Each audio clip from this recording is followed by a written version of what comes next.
Hello. Whoa, you are tight on me. Hello. Welcome back to Mik'd. Today is Friday, October 17th. It's Loosey Goosey Friday here at our new home, Southern Regional Medical Center. Love our studio. It's coming along nicely. Got new chairs in. Not my personal chair. Actually, this is a new chair. They provided me and Lloyd with some chairs that are great. We have our new chairs for the guests that just came in, which we're very pumped about. You can kind of see them right there. We're working on things. The wall will be nice and decorated here soon, but we're excited to be here, have a lot to talk about. Obviously, the conversation is about the LSU Vanderbilt. Jared's here if you didn't see it. Look, okay, Jared's going to get mad at me about this already. I'm sorry. I am number 3 on the morning show. You were number 3 on this show. So it's a little finger. Because as an homage to you, because you actually were number 3. So I was like, that's how I remember it. Oh, that's what you did? And then I am number 3 in the morning. Because you want to be Jared. No, because I was number 3 in high school, but he supersedes me on this show as number 3. So it's a trick that I tricked myself with. Okay, that's fine. It happens. And you're number 1. I'm number 1. Thanks. That's going to hurt you. Well, he's changing it. It's different for both shows. No, if you put the label on top that says Lloyd and the label on bottom that says Jared, you'll know that the one on top is for the morning show and the one on bottom is not for the morning show. That's too smart, Jared. That's not how it works. That's not that hard. It's not how it works. Number 3. There we go. I'm number 2. That's not how it works. If it's on the same thing, all you have to do is, if there's space there, just put a little sticky label and a sticky label. I know what number you are. You're 3. All right, we got it. Anyway, we got a lot to talk about. Obviously, I should just be 2 on both shows. On both shows. That's how I'm 0 on this show because I'm a loser. That's not the case. When I'm in the presence of greatness. That's not the case. All right, the conversation is not about who's losers, who's not loser, and who's number 3 and who wasn't number 3. The conversation is about obviously the LSU Vanderbilt game, which we've talked a lot about this weekend. This week. The game obviously is this weekend at 11 o'clock tomorrow. There's college football that's going on tonight. Miami-Louisville, sneaky game. Louisville 4-1. Miami's 13.5-point favorites on FanDuel. 11.5-point favorites on Caesars. Now we're trying to – listen, we've been in a bad spot through the course of this year. Now we're line shopping. Yep. Now we're going from different apps trying to figure out who's got the line that favors what we think is going to happen the best. Venmo, you can bet on Caesars. On Venmo, you want to bet on FanDuel. Yeah, we're going to figure it out. You like. We're working on it. We're going to figure it out. When we show you what our parlay is going to be, you're going to see that the screenshot looks a little different because I'm trying to change the mojo. Not going through Caesars. I'm going through FanDuel. We'll talk about window shopping. Yeah, exactly. I'm actually going more than window shopping. I'm going there and I'm throwing down the credit card trying to get some money. We're going to talk about all of our bets, talk about obviously the games that are happening in college football, and we're going to talk about what else is happening in the sports world. Obviously, baseball is still going on. Toronto Blue Jays have even the series.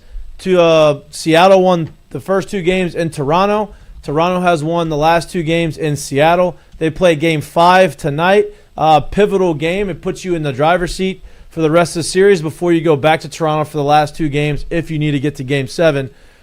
Tonight on the mound is Toronto Blue Jays ace, Kevin Gausman. Big game for Gauss. Big game for the Toronto. They've been swinging the bats a lot better. We'll see what happens. That game is at 5 o'clock because the game is in Seattle, which means it's probably at 3. It's a travel day. It's going to give them some time to travel back across the country to Toronto. So a lot of stuff happening, a lot of stuff to talk about. I'm excited about it. We're not really going to break down the LSU Vandy game as much in detail as we have. We're just going to talk about what we like. Picks last day before the game. People change. Mox, people change. You have, you can think one way Monday, Tuesday, Wednesday, Thursday, and it gets to Friday and you get a little antsy. And you get a little excited, and maybe your thought process, maybe you woke up with a dream and your gut changes what you think. That's probably my issue with the betting in the betting world.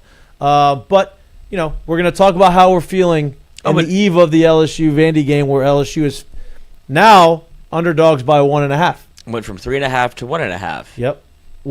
And this happened to me on Saturday when I saw you at the party box, where I was very much in the camp of I thought South Carolina was going to pull the quote unquote upset. And then I walked out And then I told Saturday, you? saw the atmosphere, saw the boys, and I was just like, you know what? Fuck that. LSU will win. Again, it might not be pretty, but LSU will win. I'm very they much. did. And now I see Vanderbilt coming out with these quotes of we hope to pitch a shutout against And here's the LSU, deal. and he poked the bear. And I mean, let me just talk about that for a second, right? It's great as a coach on the opposing team to utilize that as motivation, right?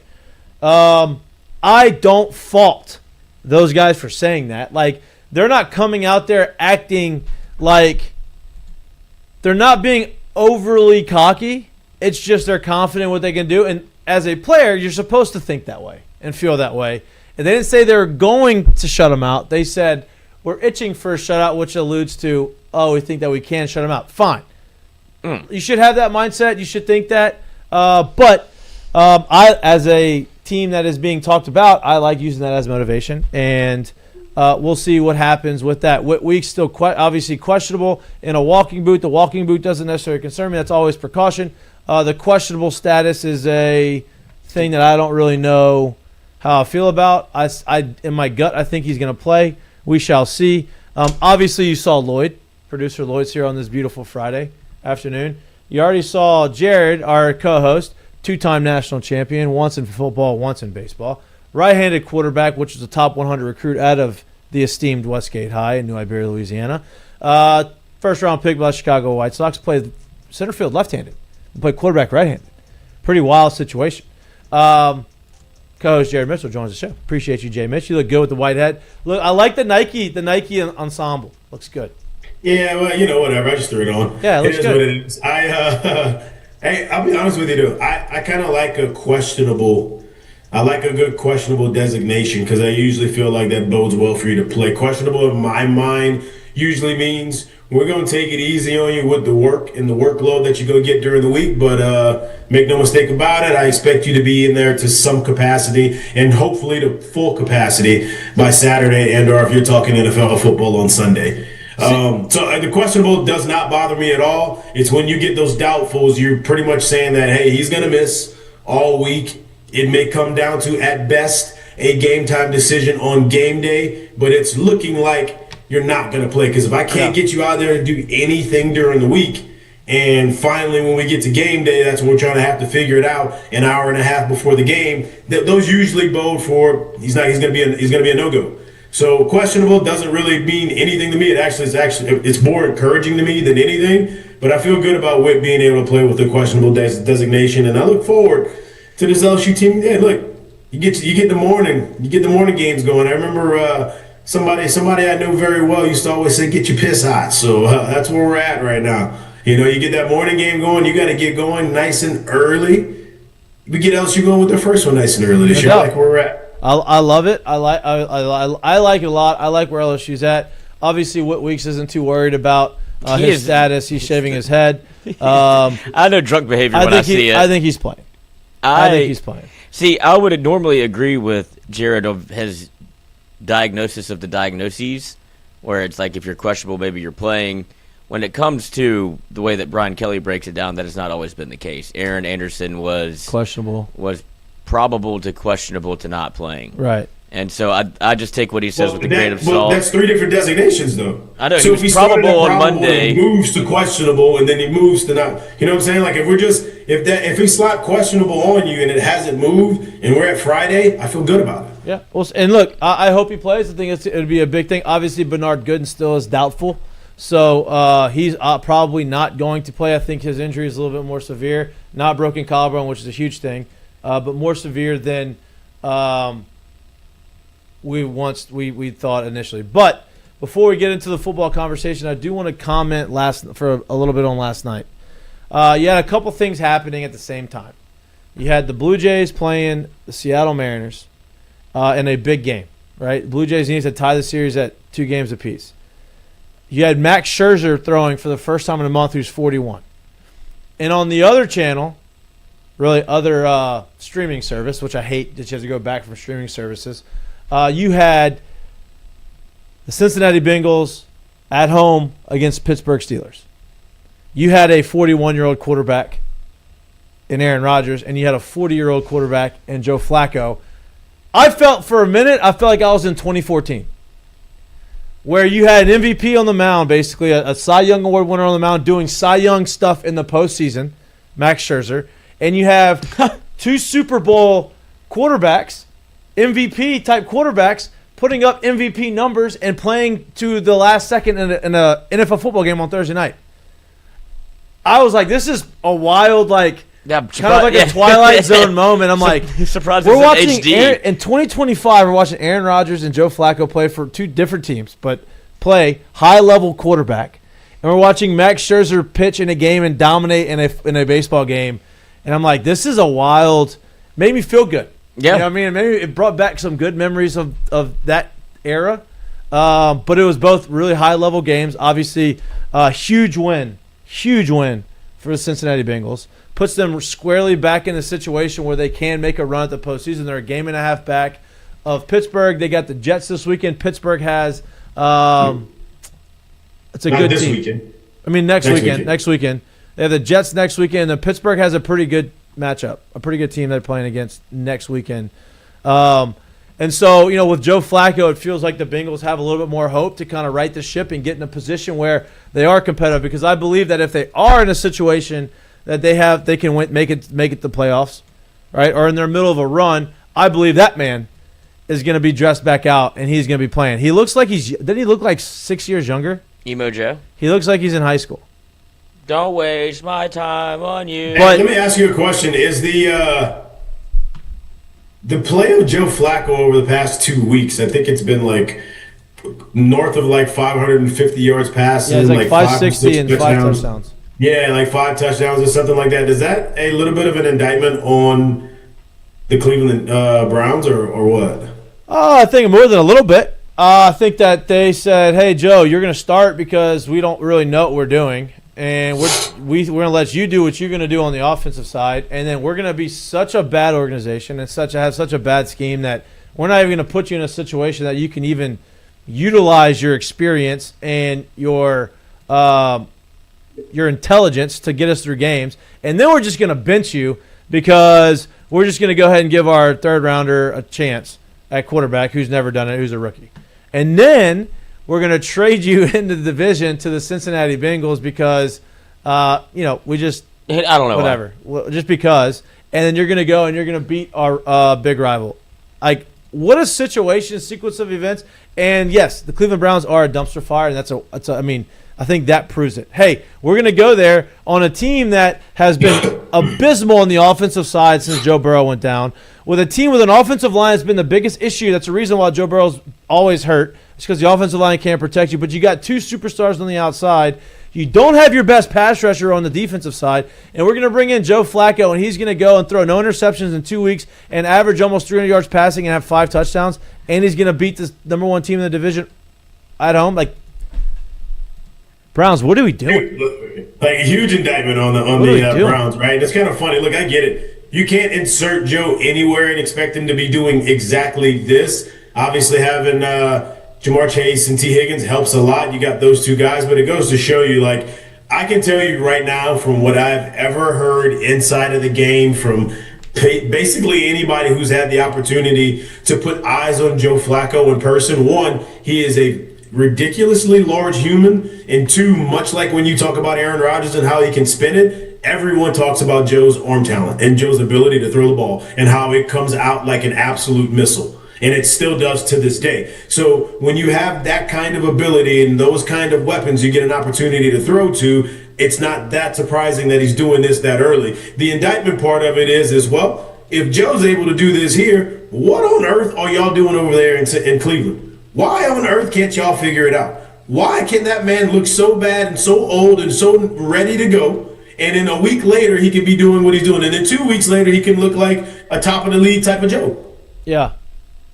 It goes to show you, like, people don't really understand, like, you have to have those pieces set up around you that make a lot of sense, that make you go. And it's so easy for people in the league to say, oh, he's old, he's washed, or oh, he's past his prime, or oh, he's not even good. When realistically, it may be a lot of the stuff going on around you. No doubt. And look, kudos to the Bengals for protecting him and keeping him upright. And how about the the zone read. Just pull it and run for the big first down. Big situation, right? It was fun to watch. I'm glad to see him do it. It looks like he's having a good time. I love watching that for the Bengals because I want to see Joe Burrow back on the field playing meaningful football. That was 2014. Madden 2008. Oh, that was 2008. I'm talking about – they've been around for a while. They've been here for a minute, Cuz. And then Been you around have – for a while. I know. You must have been taking a creatine right there in that video, huh? Yeah. They got that. That's good lord. Yeah. Not as realistic. You know? Good Crazy for how him. I'd far- play that one still. Crazy how far we've come. Yes. Um, That game was better than this one. haven't played this one yet. I probably won't play it. No, I haven't yet. played Madden in years. But with that said, let's get to the college football conversation. Obviously, we're going to talk about our bets. Let's put a bow on the whole week of conversation between LSU and Vandy, and make some predictions and make our picks, and then we'll go on we'll move on from that to the rest of the gambling slate. Listen, we've talked a lot about it. I think everybody understands what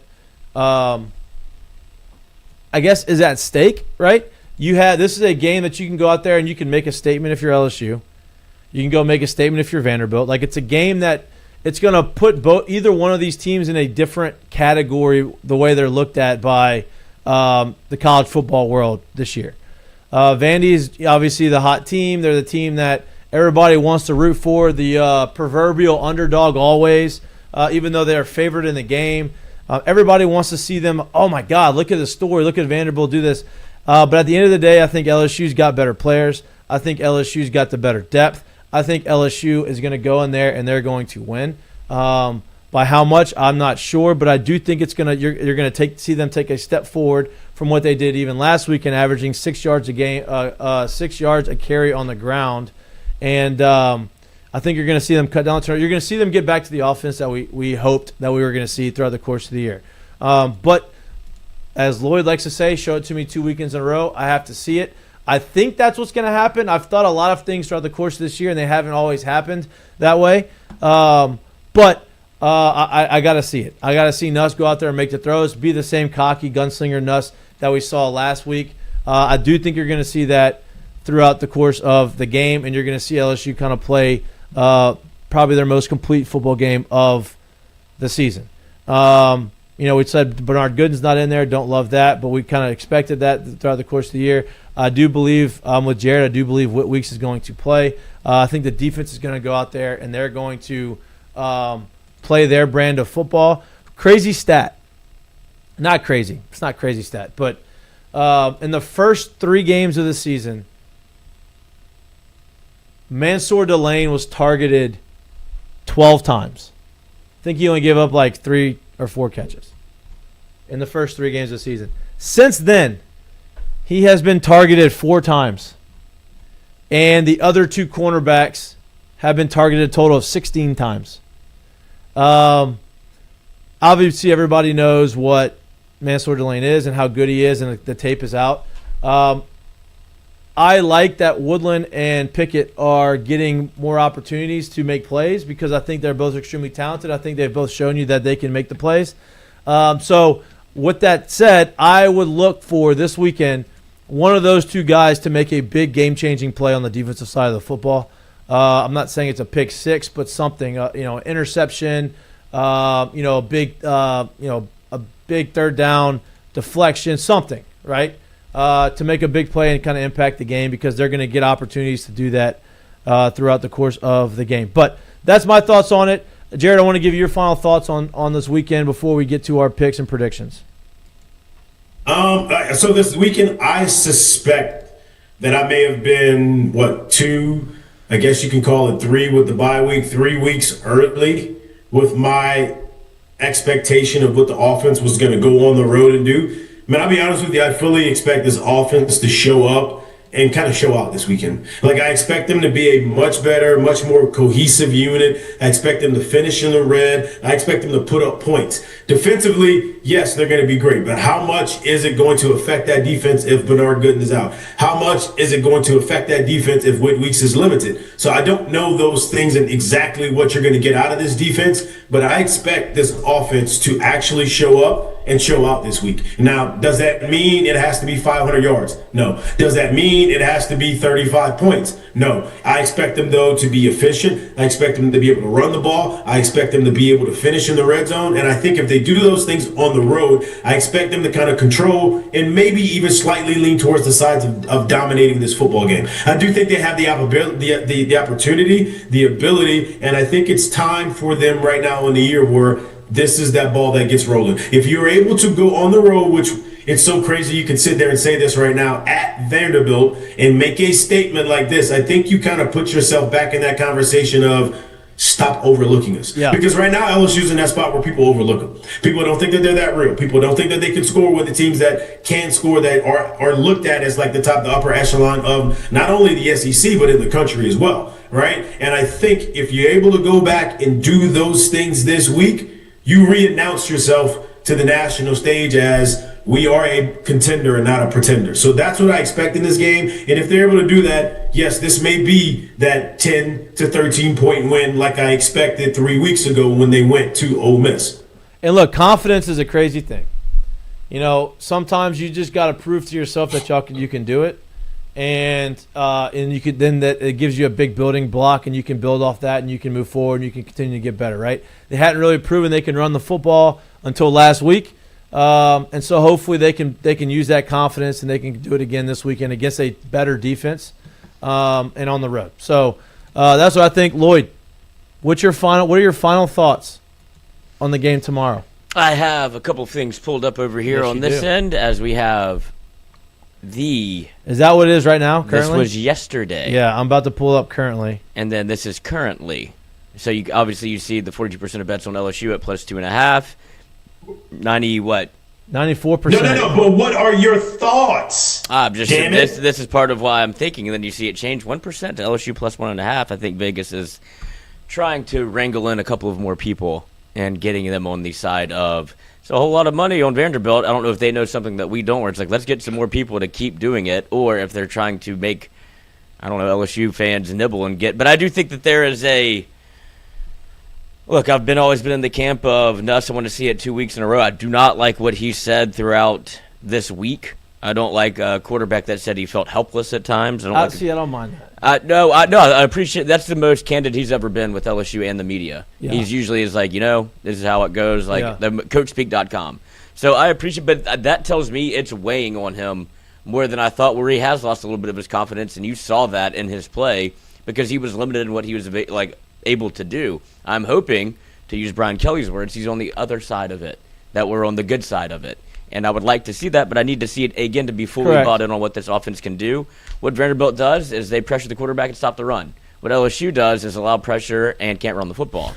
So this falls squarely on Garrett Nussmeier's shoulders once again to bail you out and win you a football game, because I think we all know, even without Whit weeks, if he were not to play, which game time decision is the official word on him and Jamari Butler, both listed as game time decisions. And if Whit weeks is a game time decision, I imagine he's going to play. Yeah. But him withstanding Devon Keys, Singleton, I trust that linebacker room. I think they'll be fine.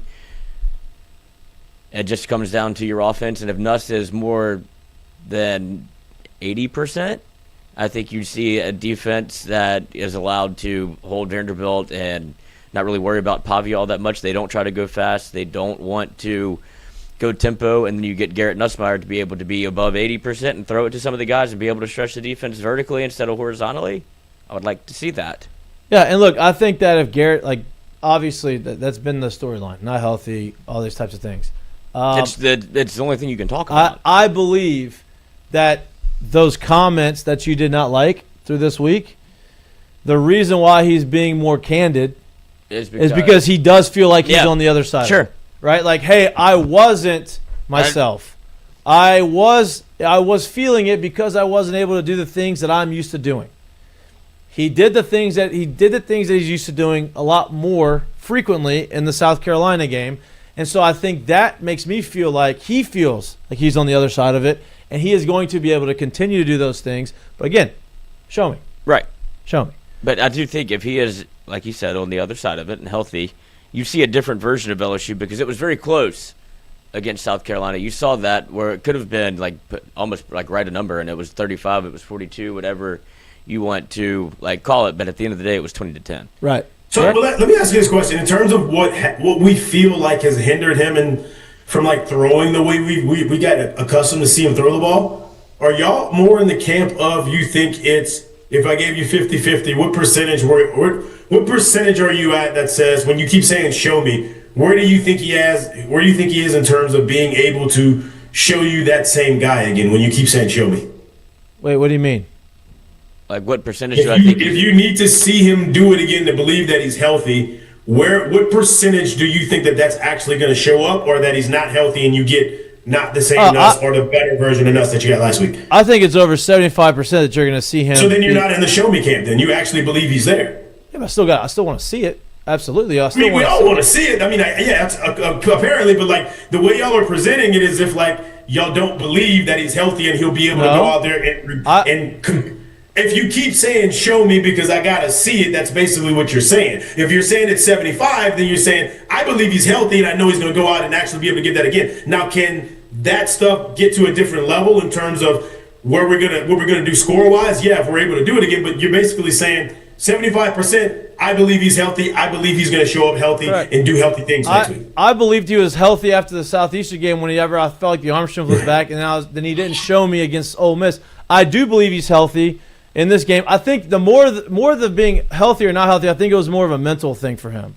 a mental block of him not trusting to make those throws. And so I do believe he's going to be able to do that. I'm not doubting that, but I do want to see it again. I want to see him. I want to see him continue to progress and continue to get to be the guy that we expected him to be. But yeah, I do think he's going to do that. I do think. Okay, and the reason why I'm asking that too, because you've gone through an oblique, I've gone through an oblique. I think the mental block, if it was an oblique or something of that sort, is when you know you're not, I won't even say 100%, but you know you can't rip it. So your block mentally becomes, I know I can't let it go. Mm-hmm. So you don't give it the full. Right. So that in turn means the mental block was there because you wasn't healthy. Right? And I think if he now feels like I can rip it and I don't get that feel, I don't get that hurt, I don't get that twinge, well then I'm no longer blocked mentally because my body is actually healthy enough to go out there and do it. Right. I believe that. I believe that's where he's at. But again, I don't know him. I don't know. I haven't talked to him to know for a fact. I'm doing it based off what I've seen and how I'm reading between the lines on what he's saying. So yeah, I do believe that he's healthy and the mental block is gone because we saw a different Nuss last weekend than we've seen throughout the course of the year. And I hope that I'm right. I hope that he is going to go out there and he's going to do it. But I do believe he is. You know, I mean, where are you at with the Lord? Is that are you in that camp, or are you more in the camp of less than 50% you believe he's there? Less than 50%, considering what. Okay, what would give you that thought? I'm truly asking. I mean, I have to go off of what I've already seen. I've seen him come off of a bye week or come off of a game where he got rest and was able to play, rested, and played well. Now he doesn't have that opportunity again. He got beat the fuck up against South Carolina. He was on the ground a ton, and I don't think that bodes well for how he feels. I would like to believe what Mikey's saying, and he's saying these things because he's finally on the other side of it. I'm not going to say he is until I see it twice. There's just no reason to believe him. Let me ask you a question. If you're talking about him getting beat the hell up in that game, which I agree, there was a lot of him on the ground, there was a lot of him limping around. But late in the game, when you saw the scramble, the long scramble, did that not give you confidence that, okay, I think he's good? Because people that have obliques, as you've seen him for the first 4 or 5 weeks of the year, there was none of that. So if I'm getting beat up all game, and then late in the game I'm still making this decision and can do it, does that not give you confidence that he's healthy to be able to go forward from there? I would say the best drug that you can't buy is adrenaline, and he definitely had some of that going through the veins. I'm sure he did. He woke up Sunday, did not feel like he felt running on Saturday. Correct. Let me give you a little bit of an insight when it comes to oblique or something similar to it. Adrenaline don't help that shit. It doesn't. I'm just I'm gonna tell you right now, stuff for sure. There's no adrenaline that helps that shit. When it's bad enough, I don't give a shit what you feel like, what Superman you think you are. It don't help. Okay. Yeah, we'll see. We'll see. It's I'm excited for it. I'm looking forward to it. With that, I'm gonna stay on you, Lloyd. Predictions for the game. Predictions for the game. Before we get into the bets, obviously part of this parlay that we are going to hit this weekend is going to go into your prediction. Absolutely. Okay. And I got a little nugget here from Hunter Hall, and he obviously, as we all know, Yep. Alabama alum, Alabama fan. Alabama has played Vanderbilt. They were obviously very much circled this year for Alabama, as the Commodores took it to the Tide last year and surprised everybody, shocked the world. And now everybody expects them to keep doing it, especially against an LSU team. But he says, I'm telling you, this Vandy defense will give up the first 70 yards of the field, but, man, those last 30 yards, they get extremely stingy. And you've seen that. And that's a lot of defenses do that. Yeah, Good they defenses. bend but don't break. He said a lot of Denny Ramos, and I am firmly in that camp that you will see the field goal team trot out there more times than you probably see. You see 3 more than 7 tomorrow, Okay. I would imagine. I am firmly in the under camp. But I do think that LSU is good enough, and it's about time. If people want to keep complaining about the offense, and I'm guilty also, and you can't, that's part of it, and you can't run the football as well as you'd like to. You saw some improvement, but not market improvement.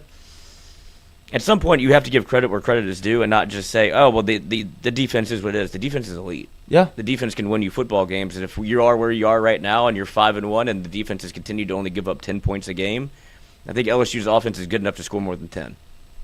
So I'll So you give got it. LSU and you got the under. Yeah, 2017, 2014. Okay. Jared.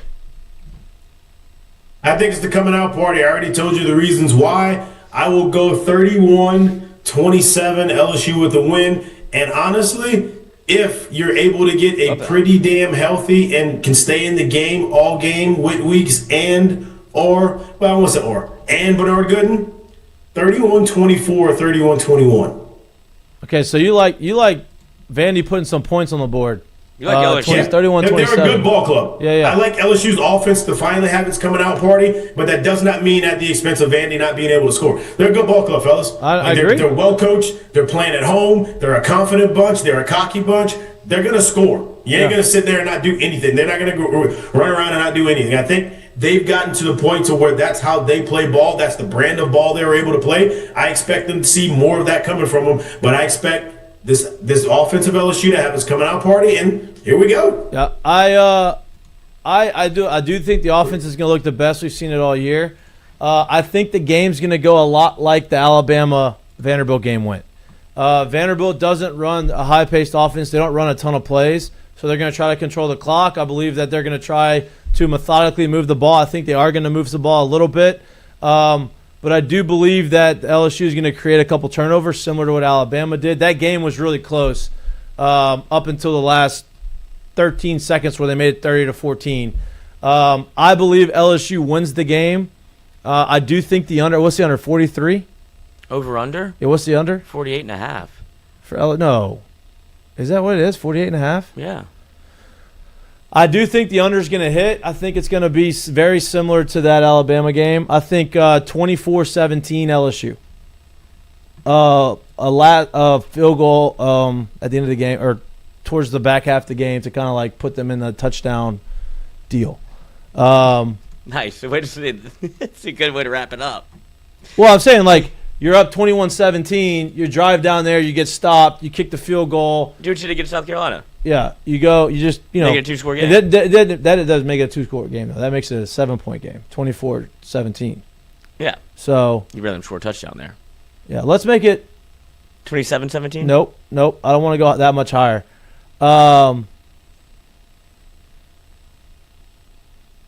Let's make it 25 25. field goals. How? What do you mean? 3, 6, 9. Damn, you're fine. Damn, you're fine. Let me see a second. I don't know how you scored 25 points. 26-17. They go for 26-17. and they go for 2. Mikey still doesn't know what's over. 26-17. There you go. Yeah, that's what it is. Wait, it was going to be one of them 3s and 6s and 9s. I Yeah, knew that. 26-17. There you go. Yes. You can go for 2. You can do some crazy Yeah. things. Miss an extra point. Who knows? No, Danny. I don't know if that little knuckler he kicked. That's what I mean. But yeah. But I do like the under. And I do like LSU winning. So that is it's gonna be a good game though. It's gonna be a fun game. I just want to see this man again. Look how easy that is. Bang, right in the bucket. Bang. What a 3-pointer. 40 yards away. Arrows. Give me this man. I think you're getting closer to that, man. This is effortless. I think you're getting closer to that. So We'll see. yep, we'll see. Wasn't hurt there. Not hurting that clip. What's that? Not hurting that. No. All right, let's get to our mic'd up parlay of the week. Took a couple weeks off. Did. Put it on the back burner. Back on it though. Yes. It was a who's the right tackle for LSU? Weston Davis. Weston Davis. It was hey, why don't you see some of the game from the sidelines? That's what we did. We reevaluated. I mean, I did bet. Oh, of course, yeah, but we just didn't. You're not firm enough to put it in the public eye. Right.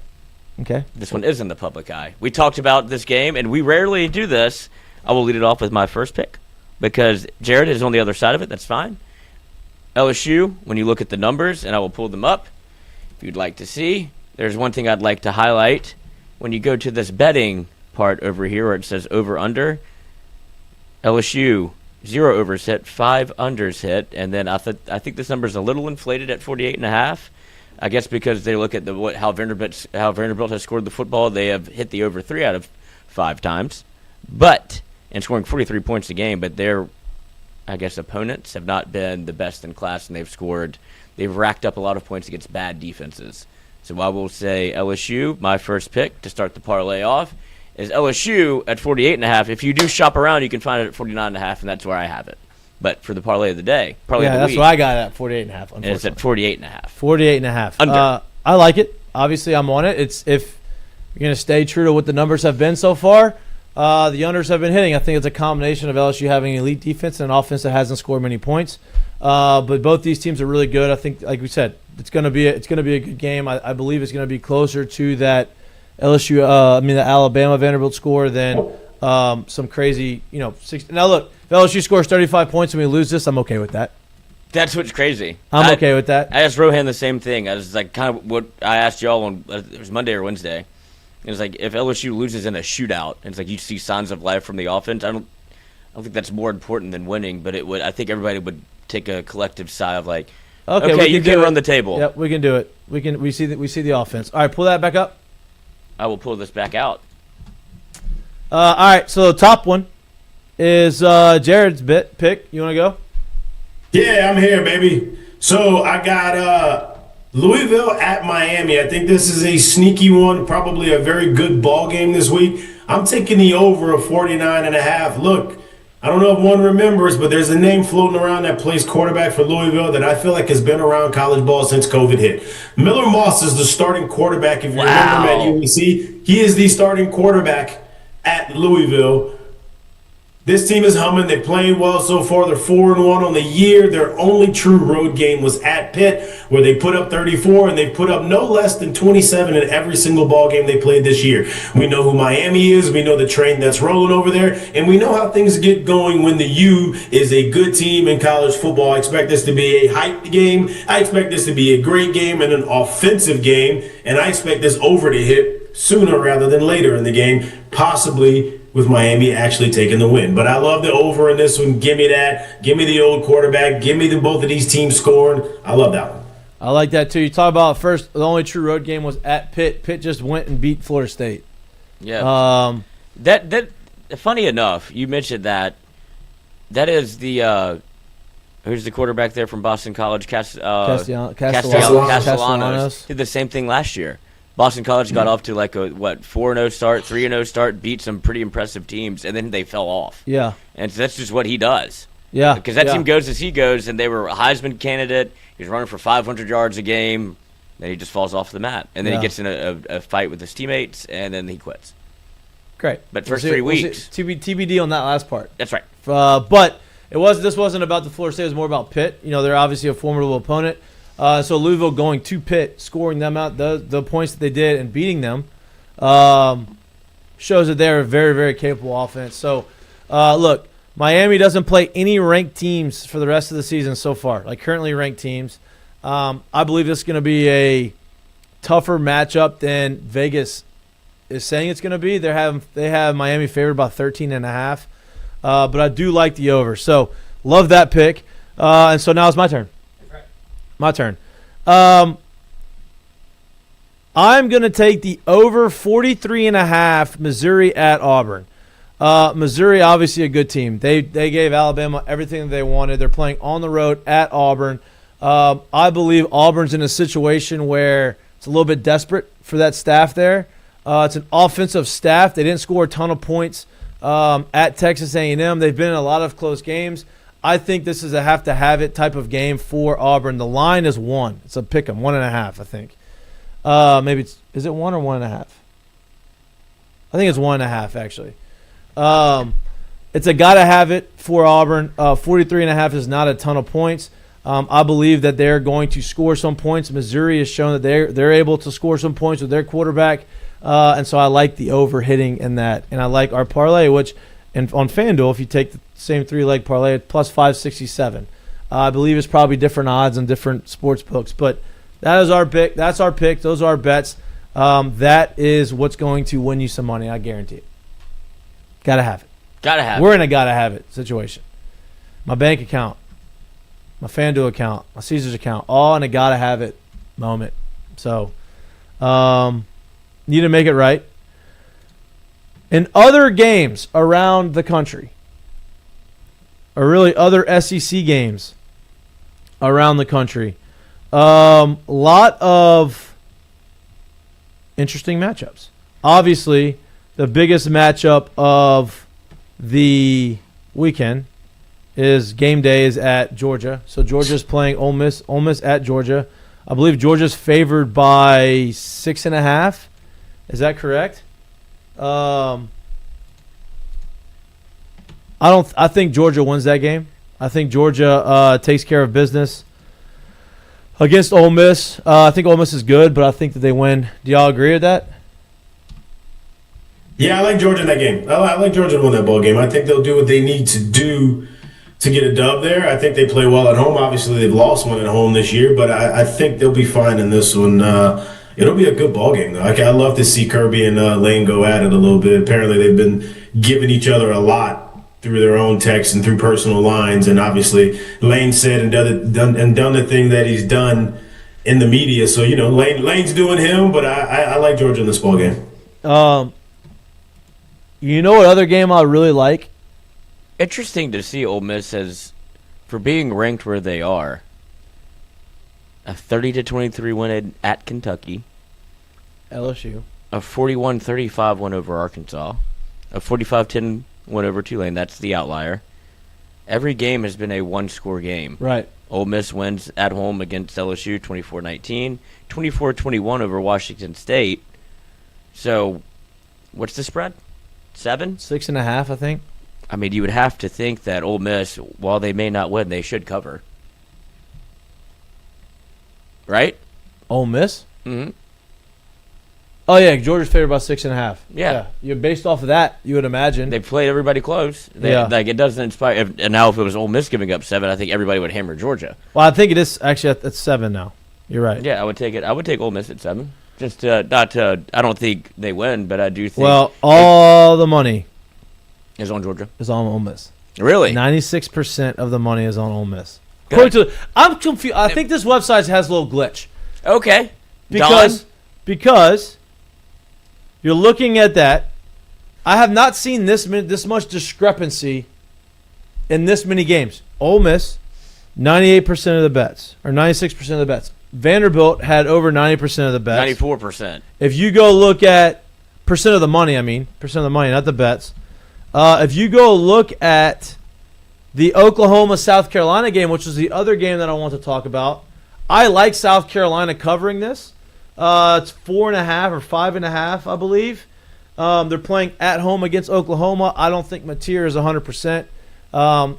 This is the same situation that South Carolina was in last year, 3-3, playing on the road at Oklahoma, different Oklahoma team. They beat Oklahoma, and that kind of springboarded them into this, run at the end of the season. They're playing at home, but 98% of the money, 98% of the money is on South Carolina in that game too. It's just there's just big discrepancies in these and where the money's at, and maybe that's the thing, right? Maybe that is the weekend that it is. But I like. I mean, fuck. Here's another one. Before I get to this next game, I want to ask Jared, what do you think about that one? What about which one? Oklahoma, South Carolina. I mean, I don't know, man. I'm very interested to see. It's one I would fade. I wouldn't put shit on it, but it's one I'd be interested to see how it's played. With, I would imagine Mateer's probably going to play again. Where's his thumb at? How well can he spin it? Now, if he can't spin it that well, is he still going to make some of the decisions that he made last week, which weren't the best in terms of where he is? I don't know. You got to remember that team before he got hurt. Not only was he's their quarterback and the guy that's doing that, but he was also that team's leading rusher. So they don't necessarily have someone else that they can lean on offensively to kind of really get the ball to. I just don't really know. So another week of being able to kind of get himself healthy, does that really help him? Is that really going to do anything for him? I don't know in that situation. Yeah. So I would expect South Carolina to win, but as far as for where the line falls, I don't know.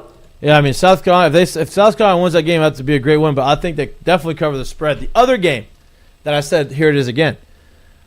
Texas A&M at Arkansas.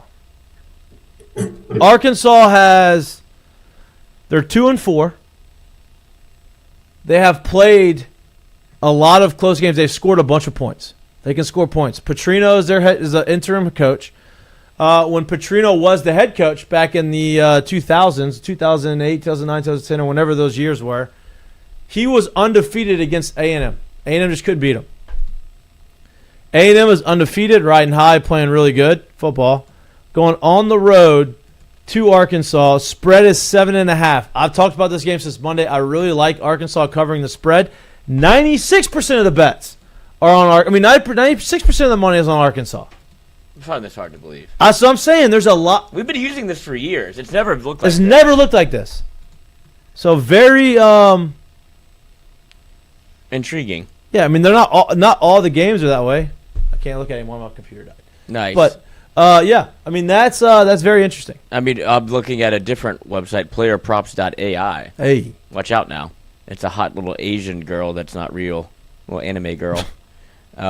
But 95% of the bets are on the U for tonight, with 88% of the money so going on Miami as well. So not as it might be one of them weeks. Yeah, maybe so. Might be one of them weeks. But I think there's going to be some interesting results in some of these SEC games this weekend.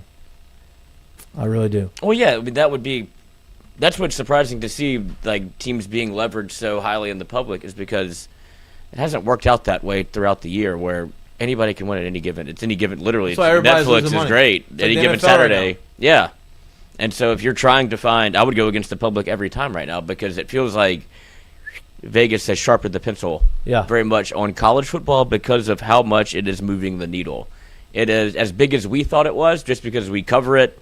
We live in a state that actually is probably one of the biggest states for college football. It's always been a big deal here. Feels like nationally it's getting on the uptick. Same thing with, I would argue, with college baseball. Like, it's just because the money that's coming in, the talent being spread out the way that it is, I think it's like the parity has caused more people to be engaged in college football as opposed to early 2000s when it was Miami, you'll see them in the national championship. It was USC, you'll see them in the national championship, and then every now and again a team would pop up like, oh, what a Cinderella run. Right. But now it's like anybody can get it at any given Saturday. Yeah. No, it's got a lot more intrigue. Yeah, it's a wild year. It's been fun. I think it makes college football great and interesting. So, should be fun. What are y'all doing? You have a little 11 a.m. watch party? Golf suite. Yep, there you go. Start early. I will be watching it before I play in a golf tournament in the afternoon. So I'll be watching the first half in the clubhouse, second half on my phone. Y'all get rowdy in the clubhouse? Huh? This is gonna be. I'll be in Lafayette. Hey, golf tournament. Oakbourne. I'll be at Oakbourne. So that's a great clubhouse. We don't tee off till 1.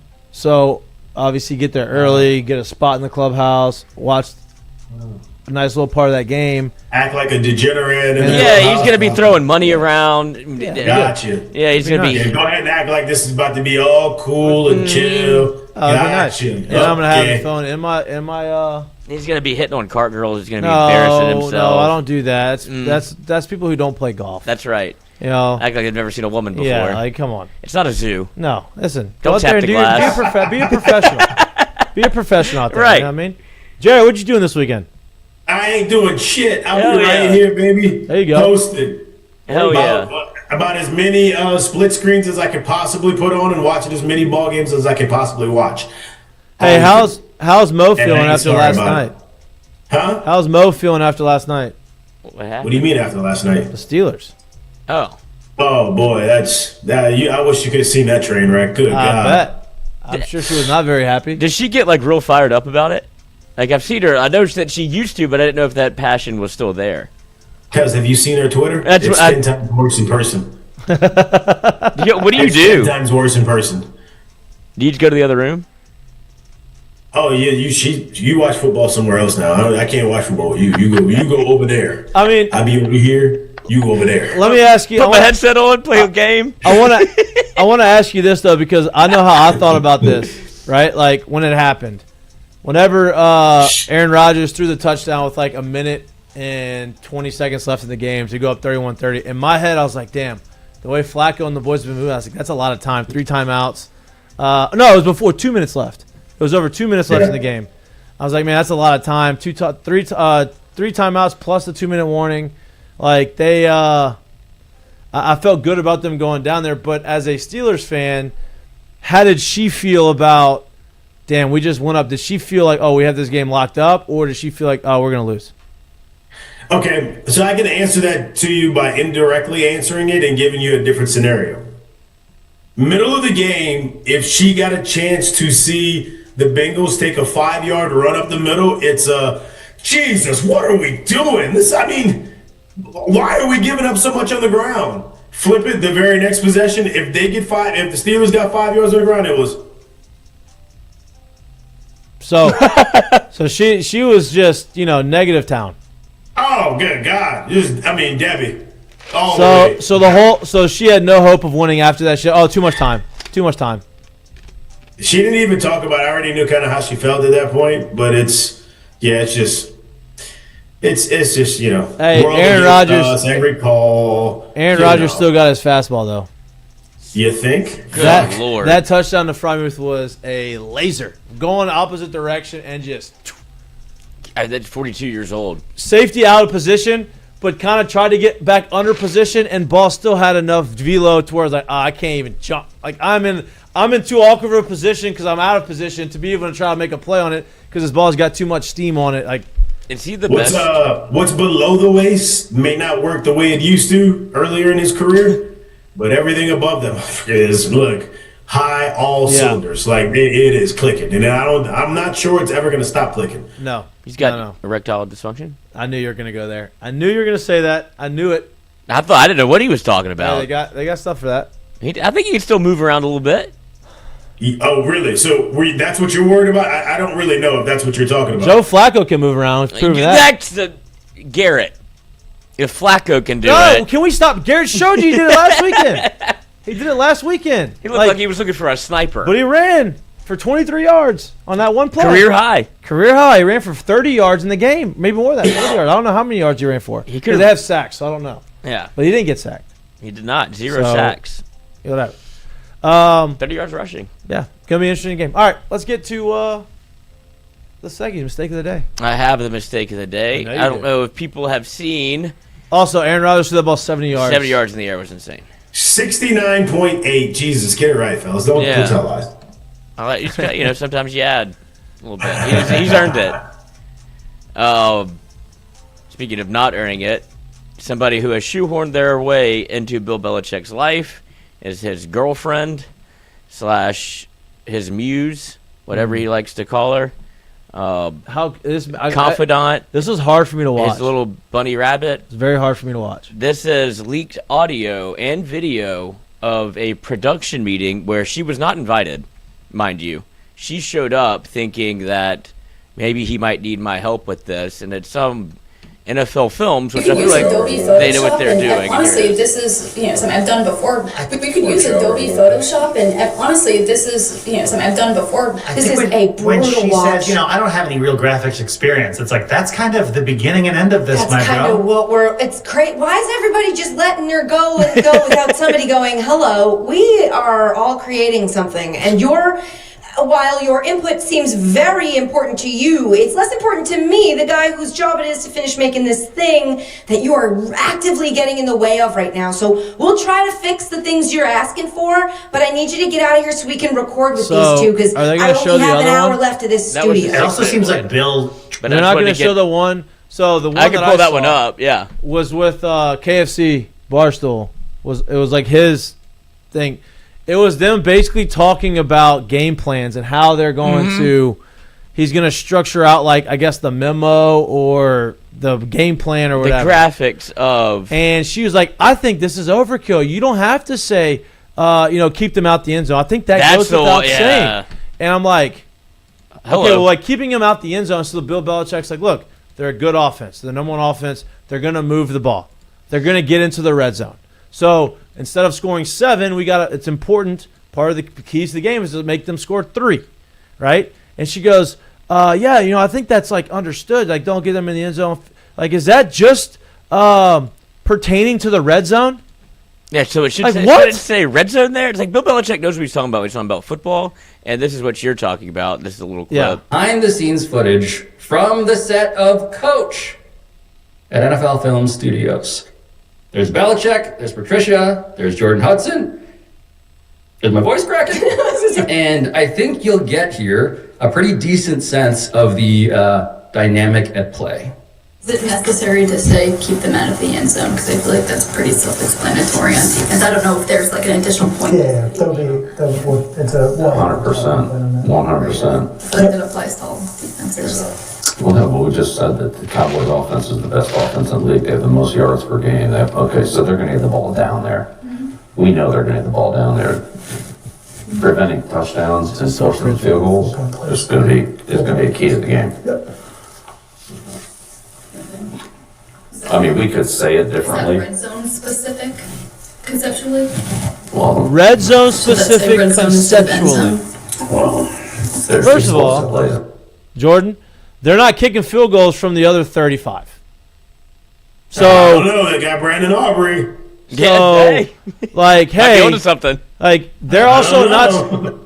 Actually, there's a better chance of them kicking a field goal from 65 yards out than scoring a touchdown from 65 yards out. So, keeping them out the end zone does not apply to the 65-yard play. It applies to, hey, what can they score in any given play, which is inside the 20, which is the red zone. So, yes, it's specific to the red zone conceptually. Jordan? Like, that is embarrassing. It is an all-time fall-off for Bill Belichick. God, he's just getting... That hurts, dude. And I appreciate, I guess, him somewhat bucking back, because whenever this came out, I expected him to absolutely get dog-walked. He still does. But at least he stood up for himself a little bit, because she really does. She's looking for some way, any corner, canal, alley, to shoehorn herself in there and be like, I'm part of this. Dude. I can make it on Adobe Photoshop if you'd like. And then she goes, later on in the video, she goes, I don't really make my own graphics. I have a graphics guy. So you're just want to be involved. I appreciate you trying to help, but kindly leave. This isn't your job. I don't know It's what Bill not your sees. I guess I do know what he Guys, sees. maybe he wants a fresh outside mind that doesn't That's really right. see the same way he does. He might be too close to it. Yeah, I don't really mind it. Maybe, he just needs something different, Consulting firm. Look, talk a lot up in the athletics world of, hey, this guy's got a new girlfriend. He plays great. Oh, she's a keeper because she understands. She obviously doesn't distract him. She doesn't make his performance go backwards. Then you get the guys that you play with that have girlfriends that are awful, and the minute they start dating, everything goes sideways and they stink. That is her for him. Yes.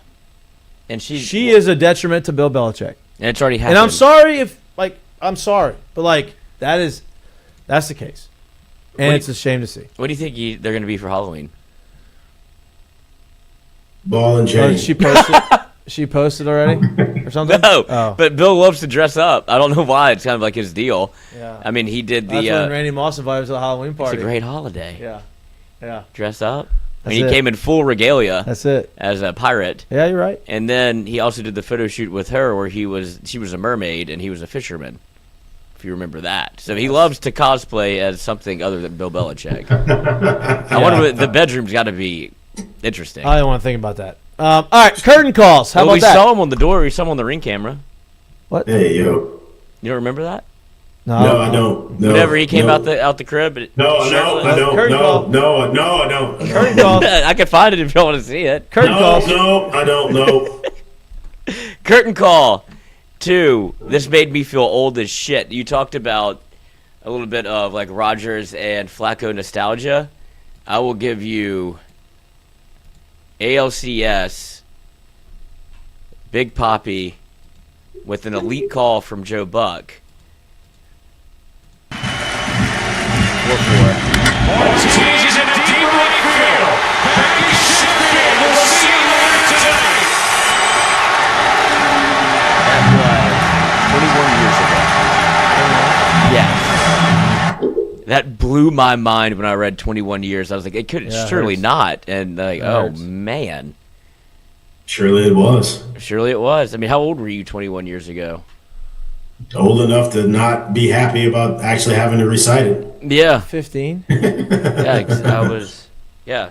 I was like 14. I was about to be 15. Yeah, it's like a core sports memory for me, and I was. I remember. I was a senior. I was a freshman, or I was an 8th grader. Yeah. 8th grader or freshman. 1, 2. 8th grader. Yeah, I was 12. No, I was a freshman because I was turning 15, so I was about to get my permit. Yeah, I was a freshman. But this also, now that I'm thinking about it, makes me realize like how much Twitter has ruined viewing experiences, because you're just not. I was locked in. Yeah. And I know the game was great, but I could now commercial straight to the phone. Yeah, but like when you're watching the game. Yeah, but it feels different because like it doesn't feel the same watching it on a replay on your phone. No, I'm saying it's hard to pull myself away from the phone to get back into the game. Oh no, I'll put them down. I get out my hand. LSU, I put it out my hand. I get out my hand, face down, away from me. Yeah, because it is a trap. Because here's the deal: you watch it, you're locked in for the game, and then the commercial comes on, you're on it, and then you forget, and you're just the game starts, and you're already in your phone. And then you got to start over again. Yep. Then you hear the pop, you're like, "What I miss?" Yeah. And then inevitably it goes back to commercial because of pitching change, and you're like, "Well, fuck! I guess I'll get back on my phone." And it's a never-ending cycle. And you never really watch anything. That's it. Jay, you got a curtain call? Yeah, I do. You kind of already talked about it a little bit, but my curtain call is to the geriatric bowl that happened last night. It was actually explosive. Both teams scoring over 30 points, and I absolutely love. I don't know about y'all. When you're getting 60-plus points in a Thursday night game, I feel like it just sets the weekend tone right for football. So I imagine there's going to be a lot of fireworks through the weekend, and my curtain call is to the game that we got last night in prime time with 2 old-ass dudes playing quarterback and running the show. I loved it. Oh, I thought you were going to show. Like I thought there was a clip to show. Yeah, I did too. Like I said, we talked about it. That was very fun for me to watch. For all of us to watch, and it was nice to see. My curtain call is to it's a big game today for the Blue Jays. Yes. And when you're in a big game, I don't want to call it a must-win, but it's a game that you win. You put yourself in the driver's seat. You want your best guy on the mound, and the Blue Jays have their best guy on the mound, in Kevin Gausman. And he gets to go out there on full rest to go out there. Last game they're going to play in Seattle. Go out there and make a statement, put themselves in a position to clinch a World Series spot at home. And this is coming after a game where I believe John Schneider took him out too early. Gave up the one to the bumper. I believe that if he gave up the homer, he gave up the homer. So what? Let him get out of that. He only had 75 pitches at the time. Didn't work out, and the game kind of got away from him after that. I think Kevin's going to go out there, and he's going to throw a gem. It's throwing in Seattle. It's the hardest, statistically this season, the hardest place to hit. And so he's going to go out there with his splitty and go out there and dominate and put the Blue Jays one game away from the World Series. That is. Dare I call it, too? Let me add to that. Dare I call it for Kevin, man? Like, this could be one of those legacy moments for him. Mm-hmm. He's been incredible the past 5+ years. I don't know, since his career turnaround once he got to the Giants, and everything he's done since the day he pitched for them, and since then has been incredible. Yep. But this is an opportunity in the postseason for a legacy moment for him. Obviously, you're playing for a team that actually represents a full country. They don't just represent Toronto. They represent the country of Canada. So him being able to go out there in this spot on the road with their backs against the wall, like this is a spot that's huge for him, especially because, like you talked about, the last time he was out, threw well, only gave up 2, gave up the one big homer in that situation that ended up being the run, I guess, that technically gave him the loss. Him going out there and once again pitching well and getting to the other side of it and a win, this is a legacy type of moment for him. Yeah.